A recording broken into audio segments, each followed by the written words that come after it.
And it seems the option to leave a gratuity is almost everywhere we go. And that leaves a lot of us feeling tipping fatigue. All right, so, yeah. All right, Ryan Ermanni, he studied this. He got a financial expert who helps us kind of break down the do's and don'ts of tipping. Ryan. A recent survey found that 30% of Americans feel tipping fatigue. Nickel and dimed. Our good friend Michael Masserant, financial expert from the Retirement Education Foundation, is with us. Do's and don'ts of tipping, Michael. It feels like anywhere you go, you're asked to leave a little something extra. Something extra, especially because of inflation. Inflation was high in 2021, 2022. It's cooling off now finally, but prices are still high.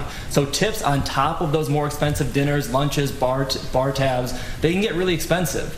People are starting to feel the pinch of that in their budgets. Not only that, but people are starting to feel a little irritated, for lack of a better way to say it, when you go to a fast casual, a coffee shop, and they flip that that screen around, credit card machine around, and there's a tip on there. And not only a tip, it's the pre-selected options are 20, 25, and 30%. And what's crazy is that not always is that tip getting to the employee. Sometimes that tip goes right to the restaurant that you're purchasing the food from. So not every dollar of that tip is going to the servers. Exactly. So what the employees, I should say. Exactly. Yeah. So what I've started doing personally is carrying a little bit more cash, so I can tip with cash to make sure they're getting the tips that I want them to get. That is interesting to know, and a pretty good clarification. Now, restaurant servers, DoorDash drivers, Uber Eats, whatever the case may be, people that do work for tips, are they seeing their tips affected by this tipping fatigue? So they are. They're seeing the rate which they get snubbed, just no tip at all, increase, and the overall percentage decrease. Now, part of that's because people are tipping the same dollar amount,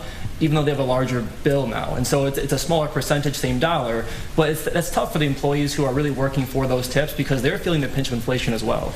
Carry cash and put tips as part of your budget as 100%. Well when you calculate your monthly budget. You've got to factor that in, for sure. Absolutely. Where can people find you? Retirementplanningedu.org. Retirementplanningedu.org if you want to get in touch with Michael. Great information there. Guys, we'll send it back to you.